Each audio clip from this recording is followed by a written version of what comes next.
दोस्तों नमस्कार। दोस्तों महाराष्ट्र विधानसभा के रिजल्ट आ चुके हैं और रिजल्ट इतने चौंकाने वाले हैं कि जो लोग विपक्षी दलों से जुड़े हुए हैं ना उनको अभी तक नींद नहीं आ रही है और अगले 5 सालों तक नींद नहीं आने वाली है। वो इसी विचार विमर्श में लगे रहेंगे कि ससुरा इतना भारी मतों से हम हार कैसे गए। मतलब 288 सीटें और बीजेपी अकेले ही 233 पहुंच गई अपने गठबंधन के साथ और हम मिला जुलाकर सिर्फ 40-50 सीटें पहुंच गए हैं।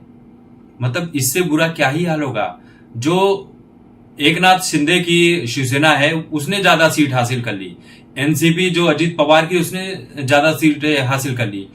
अब आप सोचिए कि इतना सब कुछ होने के बाद भी अब आप एक सीट पहले उसके पहले गौर कर लीजिए कि महाराष्ट्र में बीजेपी ने अपनी पूरी ताकत लगा दी थी।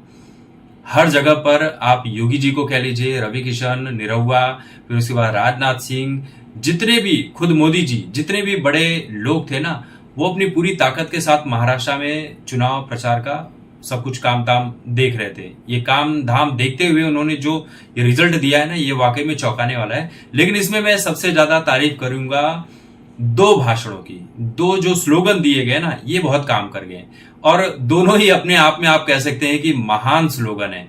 योगी जी ने भाषण दिया, बटेंगे तो कटेंगे, और ये इतना वायरल हुआ भाई साहब, इतना वायरल हुआ कि हिंदू जनता इस तरह से जागृत हुई। हिंदुओं के साथ कई जगह ऐसे भी आए जहां पर मुस्लिम जनता भी जागृत हो गई और बीजेपी को वोट कर दिया। ये एक नारा हो गया। और एक मोदी जी का, एक रहेंगे तो सेफ रहेंगे। देखा जाए तो दोनों ही स्लोगन का मतलब एक ही है लेकिन कहने के तरीके अलग अलग है। प्रधानमंत्री हैं तो उन्होंने एक विश्व स्तर पर जो भी सोच रखी होगी, और योगी जी तो भाई जो भी है स्ट्रेट फॉरवर्ड रहो, कुछ नहीं तो सीधे बुलडोजर, वो वाली उनकी दशा है, वही एक्शन है उनका। और उसके बाद भी आप सोचिए कि विपक्षी दल ये कह रहे हैं कि ईवीएम में कुछ तो झोल है।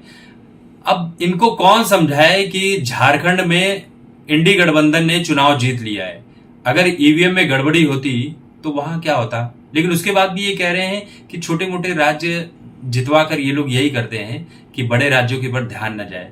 हद है यार, छोटे मोटे राज्य से क्या मतलब होता है।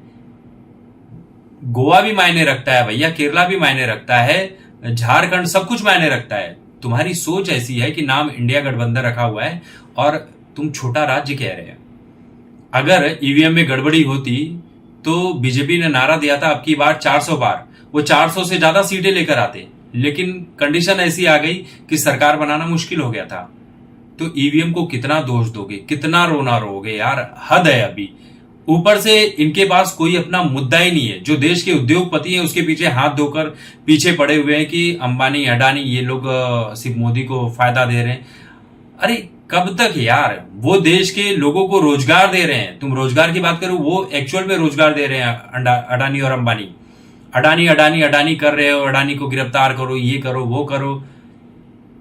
वो जो शिवसेना के उद्धव ठाकरे के चाणक्य हैं, ये भाई साहब तो पूरी की पूरी शिवसेना लेकर डूब गए। पूरा हाथ पूरा किया धरा इन्हीं का है। वरना शिवसेना अच्छी खासी नाम था, उद्धव ठाकरे का भी सब कुछ चल रहा था बीजेपी के साथ अलायंस था अच्छा खासा, लेकिन पूरी पार्टी को ले डूबे। पूरी पार्टी के साथ पूरे इंसान को ही वो ले डूबे। तो गलत एडवाइजर रखोगे तो यही होगा। वो खुद को चाणक्य समझ रहे थे, उनके घर में भी शायद उनको कोई इतनी वैल्यू करता होगा, उनकी बात सुनता होगा। अभी भी अडानी अडानी कह रहे हैं, ईवीएम में झोल है। कब तक यार, गलती हुई है तो मान लो। बल्कि राहुल गांधी ने साफ साफ कहा कि भाई हम हार गए हैं चुनाव, क्या ही करें। इलेक्शन के पहले वो बंदा चाहे जो भी कहता हो कि अडानी अंबानी जो भी, लेकिन इलेक्शन के बाद पूरी जिम्मेदारी के साथ ये कहता है कि भाई हम हार गए हैं चुनाव, एक्सेप्ट करते हैं। लेकिन उसके बाद भी कांग्रेस वाले राहुल गांधी को हटाकर किसी और को मौका देते ही नहीं है। और यही रीजन है कि भाई कांग्रेस का ऐसा बुरा हाल है।